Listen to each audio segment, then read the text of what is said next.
Welcome to my channel. Hi friends, ಎಲ್ಲರೂ ಹೇಗಿದ್ದೀರಾ? ನಾನು ನಿಮ್ಮ ಪ್ರೀತಿಯ ಶಿಲ್ಪಾ ಶುಭಾಷಿನಿ. ಇವತ್ತು ಕೆಲವೊಂದು ಸೂಪರ್ ಟಿಪ್ಸ್ಗಳನ್ನ ನಿಮ್ಮ ಜೊತೆ ಶೇರ್ ಮಾಡ್ಕೊತಾ ಇದ್ದೀನಿ. ಮೊದಲಿಗೆ ಈರುಳ್ಳಿನ ಬಿಡಿಸಬೇಕು ಅಂದಾಗ ಸ್ವಲ್ಪ ನೀರನ್ನು ಹಾಕ್ಬಿಟ್ಟು ಅದನ್ನು ಈರುಳ್ಳಿನ ಬಿಡಿಸೋದ್ರಿಂದ ಕಣ್ಣು ಉರಿನೂ ಬರಲ್ಲ ಮತ್ತು ಬೇಗ ಸಿಪ್ಪೆಗಳು ಬರುತ್ತೆ.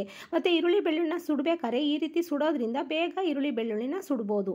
ನೆಕ್ಸ್ಟ್ ಟಿಪ್ಸ್ ಯಾವುದಪ್ಪ ಅಂದರೆ, ನೀವು ಒಂದು ನಿಂಬೆಹಣ್ಣನ್ನು ತೊಗೊಳ್ಳಿ. ನಿಂಬೆಹಣ್ಣು ತುಂಬ ಒಳ್ಳೆ ಬೆಸ್ಟು, ಅಡುಗೆ ಮನೆಗೆ ತುಂಬ ಒಳ್ಳೆ ಮನೆ ಮದ್ದು ಫ್ರೆಂಡ್ಸ್. ಯಾಕಂದರೆ ಇದು ಜಿರಳೆಗಳು ಬರಲ್ಲ, ಸೊಳ್ಳೆಗಳು ಬರಲ್ಲ ಇದರಿಂದ. ಮತ್ತು ಇದನ್ನು ಹಲವಾರು ನಾವು ಫೇಸ್ಗಾಗಿರ್ಬೋದು, ಹೇರ್ಗಾಗಿರ್ಬೋದು, ಹಲವಾರು ಮನೆಮದ್ದುಗಳಿಗೆ ನಾವು ಈ ನಿಂಬೆಹಣ್ಣನ್ನು ಉಪಯೋಗಿಸ್ಕೊತಾ ಇದ್ದೀವಿ. ಇವತ್ತು ನಾನು ಏನು ಮಾಡ್ತಾ ಇದ್ದೀನಿ ಅಂದರೆ, ಸೊಳ್ಳೆಗೆ ಒಂದು ಮನೆಮದ್ದನ್ನು ಮಾಡ್ತಾ ಇದ್ದೀನಿ.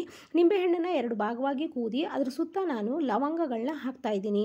ಲವಂಗ ಹಾಕೋದ್ರಿಂದ ಈ ಲವಂಗ ಸ್ಮೆಲ್ಗೆ ಸೊಳ್ಳೆಗಳು ಬರಲ್ಲ ಮತ್ತು ಜಿರಳೆಗಳು ಕೂಡ ಬರಲ್ಲ ಫ್ರೆಂಡ್ಸ್. ನೀವು ಕೂಡ ಮನೇಲಿ ಒಂದ್ಸಲ ಈ ಟಿಪ್ಸ್ನ ಫಾಲೋ ಮಾಡಿ. ಈ ನಿಂಬೆಹಣ್ಣಿನ ಸುತ್ತ ಎಲ್ಲ ಲವಂಗಗಳನ್ನ ಕವರ್ ಮಾಡಿಕೊಂಡು ಇಡಬೇಕು ಫ್ರೆಂಡ್ಸ್. ಈ ವಿಡಿಯೋ ಇಷ್ಟ ಆಗಿದ್ರೆ ಲೈಕ್ ಕೊಡೋದು ಮರಿಬೇಡಿ. ಯಾರೇ ನನ್ನ ಚಾನಲ್ನ ಸಬ್ಸ್ಕ್ರೈಬ್ ಮಾಡ್ಕೊಂಡಿಲ್ಲ ಪ್ಲೀಸ್ ರಿಕ್ವೆಸ್ಟ್ ಮಾಡ್ಕೊತಾ ಇದ್ದೀನಿ, ನನ್ನ ಚಾನಲ್ನ ಸಬ್ಸ್ಕ್ರೈಬ್ ಮಾಡಿಕೊಂಡು ನನಗೆ ಸಪೋರ್ಟ್ ಮಾಡಿ. ಹಾಗೆ ನಿಮ್ಮ ಫ್ರೆಂಡ್ಸು ಫ್ಯಾಮಿಲಿಗೆ ಶೇರ್ ಮಾಡಿ. ಕಮೆಂಟ್ಸಲ್ಲಿ ಹೇಗಿತ್ತು ಅಂತ ತಿಳಿಸಿ. ಈ ರೀತಿ ಮಾಡಾದ್ಮೇಲೆ ಇವನ್ನ ವಿಂಡೋ ಸೈಡ್ ಸೊಳ್ಳೆಗಳು ಎಲ್ಲೆಲ್ಲಿ ಬರುತ್ತೆ ಅಲ್ಲೆಲ್ಲ ಕೂಡ ಇಡಬೇಕು. ಮತ್ತು ಇನ್ನೊಂದು ರೀತಿಯೂ ಕೂಡ ನಾನು ಇದನ್ನು ತೋರಿಸ್ತಾ ಇದ್ದೀನಿ. 2 ಸ್ಟಿಕ್ಕನ್ನು ತೊಗೊಂಡು ನೀಟಾಗಿ ತೊಗೊಂಡಾದ್ಮೇಲೆ 2 ಭಾಗಗಳನ್ನ ಒಂದ್ರ ಮೇಲೆ ಒಂದು ಇಟ್ಬಿಟ್ಟು, ನಿಮ್ಮನೆ ಶಿರಾ ಬಾಟ್ಲಿ ಇರುತ್ತಲ್ವ, ಅದ್ರ ಮೇಲ್ಗಡೆ ಒಂದು ಮುಚ್ಚಳ ಇರುತ್ತೆ.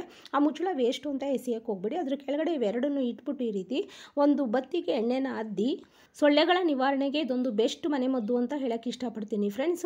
ಹತ್ತಿಯನ್ನು ಎಣ್ಣೆಯಲ್ಲಿ ಅದ್ದಿ ಅದನ್ನು ನೀಟಾಗಿ ನಿಂಬೆಹಣ್ಣಿನ ಮೇಲೆ ಇಟ್ಟು ಇದನ್ನು ಕಸೋದ್ರಿಂದ ತುಂಬ ಹೊತ್ತು ಉರಿಯುತ್ತೆ. ಹೀಗೆ ಮಾಡೋದ್ರಿಂದ ಬಾಕ್ಲಲ್ಲಿ ಇದನ್ನು ತೊಗೊಂಡೋಗಿ ಇಡೋದ್ರಿಂದ ಸೊಳ್ಳೆಗಳು ನಮ್ಮನೆಗೆ ಬರಲ್ಲ, ಬಂದರೂ ಕೂಡ ಓಡೋಗುತ್ತೆ. ಯಾಕಂದರೆ ಇಲ್ಲಿ ನಿಂಬೆಹಣ್ಣಿನ ಸ್ಮೆಲ್ಲು ಮತ್ತು ಲವಂಗ ಸ್ಮೆಲ್ ಇರೋದ್ರಿಂದ ಸ್ಮೆಲ್ ಕಂಡ್ರೆ ಸೊಳ್ಳೆಗಳಿಗೆ, ಜಿರಳೆಗಳಿಗೆ, ನೊಣಗಳಿಗೆ ಆಗಲ್ಲ ಫ್ರೆಂಡ್ಸ್. ಒಳ್ಳೆ ಬೆಸ್ಟ್ ರಿಸಲ್ಟು. ನೀವು ಕೂಡ ಮನೇಲಿ ಒಂದ್ಸಲ ಟ್ರೈ ಮಾಡಿ. ನೆಕ್ಸ್ಟ್ ಟಿಪ್ ಯಾವುದಪ್ಪ ಅಂದರೆ, ಸಾಮಾನ್ಯವಾಗಿ ಹಾಲಿನ ಪಾತ್ರೆ ಇರುತ್ತಲ್ವ, ಅದರಲ್ಲಿ ಕೆನೆ ಉಳ್ಕೊಂಡಿರುತ್ತೆ. ಅದನ್ನು ತೊಳೆದು ಹಾಗೆ ಎಸಿಬೇಡಿ. ಅದಕ್ಕೆ ಸ್ವಲ್ಪ ಅಕ್ಕಿ ಹಿಟ್ಟನ್ನು ಹಾಕಿ ಮತ್ತು ಅರಿಶಿನ ಹಾಕಿ.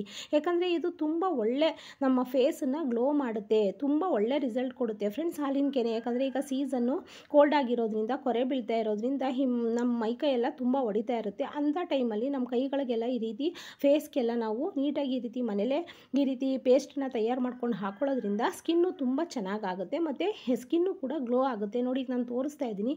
ಈ ರೀತಿ ಎಲ್ಲನೂ ಕೂಡ ನೀಟಾಗಿ ನಿಮ್ಮ ಮುಖಕ್ಕೆ ಹಾಕ್ಕೊಳ್ಳಿ.